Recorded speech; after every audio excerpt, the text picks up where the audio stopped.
मेरा देश मेरा ये वतन, शांति का उन्नति का प्यार का। इंस्टीट्यूट चैनल में आपका एक बार फिर से स्वागत है। यहाँ हम लेकर आए हैं क्लास 10 प्रश्नावली 1.2 मैथ। यहाँ पर हम देखेंगे आज क्वेश्चन 4 और क्वेश्चन 3 तक जो है लास्ट वीडियो में बता चुके हैं। अब जो है हम ये वीडियो में देखते हैं क्वेश्चन 4 कैसे हल करते हैं। तो यहाँ पर देखिए क्वेश्चन 4 में क्या है, HCF 306 और 657 बराबर 9 दिया है, यानी इन दोनों का HCF कितना है 9। LCM ज्ञात कीजिए, इन दोनों का LCM क्या करना है, ज्ञात करना है। तो देखिए हम कल जो है अगले जो है पार्ट 2 वीडियो में हमने जो है एक फार्मूला डिस्कस किए थे। वो फार्मूला क्या है, पहली संख्या गुणे दूसरी संख्या बराबर LCM गुणे HCF। क्या होता है, पहली संख्या गुणे दूसरी संख्या बराबर LCM गुणे HCF। तो यहाँ पर हम बात करते हैं पहली संख्या होती क्या है और दूसरी संख्या क्या है। तो ये वाली पहली संख्या है और ये वाली क्या है, दूसरी संख्या है। तो हम इसको ऐसे ही लिख सकते हैं 306 इंटू 657 इक्वल LCM कितना है, यहाँ LCM नहीं पता है बट HCF पता है, कितना है 9 है। तो LCM हम यहाँ पर लिखते हैं LCM इंटू HCF कितना है 9।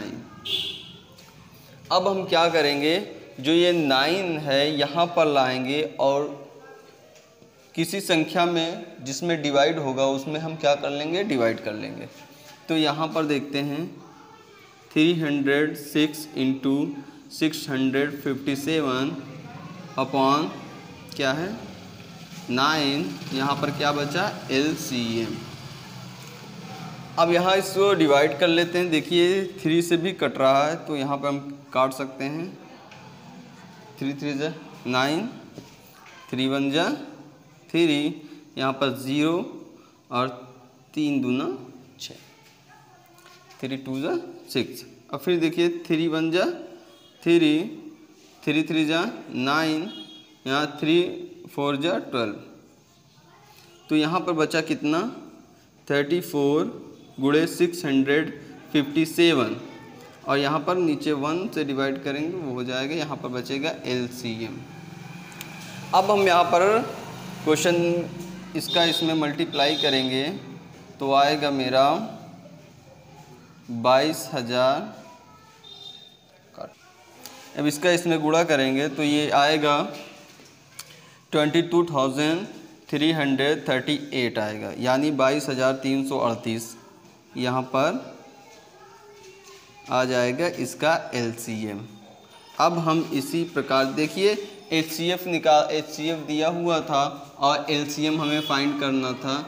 तो हमें कैसे फाइंड करना है, पहली संख्या दूसरी संख्या बराबर LCM गुणे HCF।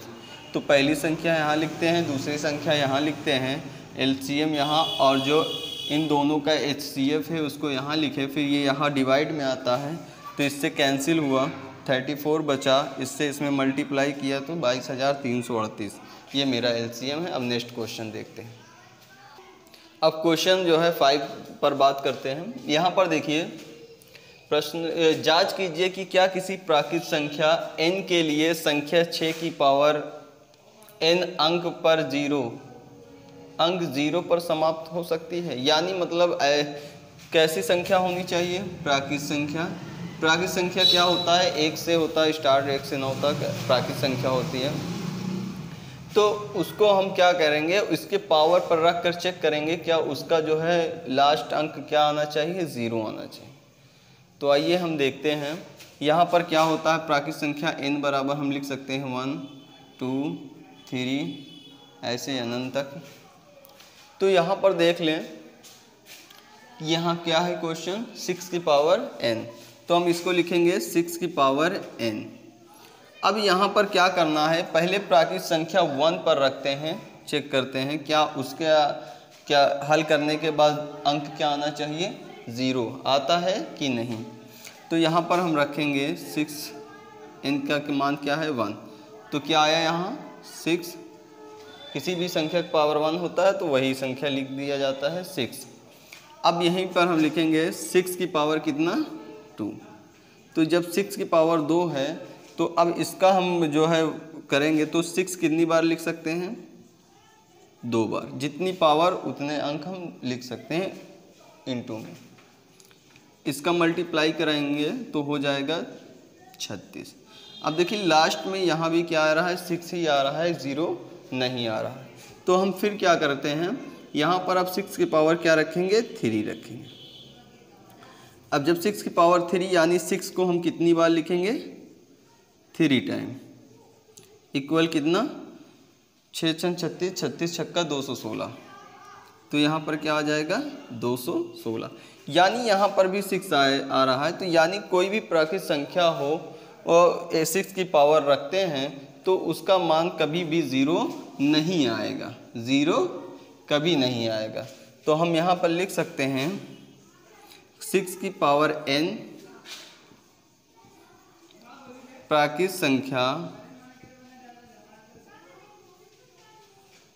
संख्या में 6 की पावर n का शून्य नहीं होगा। ये आपका आंसर होगा। यानी 6 की पावर n प्राकृत संख्या में 6 की पावर n का शून्य नहीं होगा, मतलब ये इसका लास्ट डिजिट कभी शून्य नहीं होगा, उसका लास्ट डिजिट हमेशा 6 ही आएगा। तो आज अब देखते हैं नेक्स्ट क्वेश्चन 6। अब यहाँ पर हम बात करते हैं, व्याख्या कीजिए कि 7 × 11 × 13 + 13 और 7 × 6 × 5 × 4 × 3 2 1 + 5 भाज्य संख्या है कि नहीं है। क्यों भाज्य संख्या है ये आइए हम देखते हैं। तो यहाँ पर पहला हम लेते हैं पहली संख्या, इसको ऐसे ही लिखते हैं 7 11 13 + 13। अब यहाँ पर देखते हैं इनमें से कोई 2 संख्या जो कॉमन बन रहा है उसको हम कॉमन कर लेते हैं। देखिए यहाँ पर 13, यहाँ पर 13, ये क्या है कॉमन है, तो इसको हम क्या कर लेंगे बाहर ले लेंगे। तो यहाँ पर 13 बाहर आएगा तो यहाँ बनेगा 7 × 11, ये 13 बाहर चला जाएगा तो यहाँ पर क्या बचेगा 1 प्लस, और ये भी बाहर चला जाएगा तो यहाँ पर क्या बचेगा 1 बचेगा। तो अब यहाँ पर इसको हम हल करते हैं। 7 में 11 से गुणा जब होगा मल्टीप्लाई होगा तो यहाँ हो जाएगा 77, और 77 बन जा 77 बन जा 77 + 1। अब 77 में +1 को जोड़ेंगे तो मेरा कितना आएगा, ऐड करेंगे तो 78, कितना आ जाएगा 78। अब यहाँ पर देखेंगे ये 13 का तो कोई जो है मल्टीपल नहीं होगा, कोई फैक्टर नहीं बनेगा, बट 78 का जो है हम यहाँ पर देखते हैं इसका क्या फैक्टर बनता है। तो यहाँ पर देखते हैं 78 किससे काट लें हम, 2 से हम डिवाइड करेंगे इसको, 2 3 × 6 और 2 9 × 30। अब फिर ये किससे कटेगा, 3 से, 3 बन जा 3, 3 3 जा 9, फिर ये किससे कटेगा 13 कम 13। तो यानी हम इसको क्या लिख सकते हैं 13 × 2 × 3 × 13। तो यहाँ पर देखिए ये इसमें जो है हम इसको कह सकते हैं कि संख्या 13 2 3 2 से अधिक बार 2 से अधिक बार आया है, 2 से अधिक बार गुणनखंड,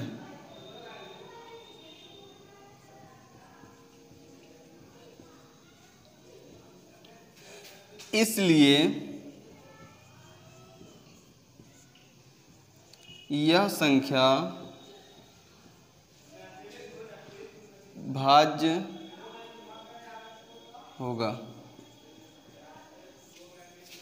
यानी आप यहाँ पर देखिए 13 × 2 × 3 × 13, मतलब इसमें जो है जो संख्या आई है, जो मल्टीपल में जो फैक्टर में आए हैं वो 2 से अधिक बार हैं। देखिए 32 और 3 ये किसी मल्टीपल हैं, तो इनमें क्या रहा है कि 2 से अधिक बार गुणनखंड है। कितना है? 2 से अधिक बार गुणनखंड है, तो इसलिए यह संख्या भाज्य होगा। तो अब हम ऐसे ही इसी प्रकार अब ये वाला हम देखते हैं इसको कैसे सॉल्व करते हैं। यहाँ पर भी इसको लेते हैं, यहाँ पर 7 × 6 × 5 × 4 × 3 × 2 × 1 × 5। अब यहाँ पर हम देखेंगे 5 यहाँ पर भी है और क्या है 5 यहाँ पर भी है। तो पहले इन संख्या को क्या करते हैं, बाहर ले लेते हैं कॉमन। तो बचा कितना 7 × 6 × ये तो बाहर आ गया, बचा कितना 4 × 3 × 2 × 1 + 1। अब हम क्या करेंगे, इसका जो है मल्टीप्लाई करके यहाँ पर इसका गुणा कर देंगे, कितना आएगा। तो यहाँ पर हम इसका जब गुणा करेंगे ये आ जाएगा 1008 और यहाँ पर बचेगा +1। इन सब का जब मल्टीप्लाई करेंगे तो आएगा 1008 और फिर क्या करेंगे 1 प्लस में है यहाँ पर लिख देंगे। तो यहाँ 5 1008 में 1 जोड़ेंगे तो 1009, यहाँ आया ×009 × 1 लिख सकते हैं। अब हम क्या कह सकते हैं, यह संख्या में 2 से अधिक बार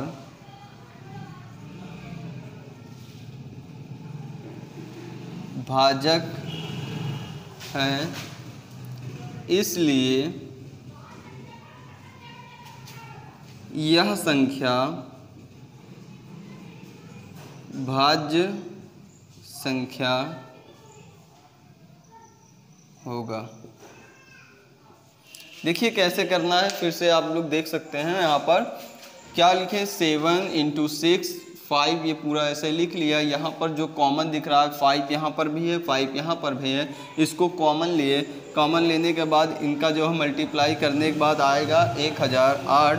यहाँ पर क्या है 1 वैसे ही लिख लिए, तो इसको इसमें ऐड करेंगे तो कितना हो जाएगा 1009। 5 यहाँ कॉमन है, 5 यहाँ ले लिए, 1009 यहाँ पर लिख लिए, × 1 हम यहाँ पर लिख सकते हैं। यह बार 2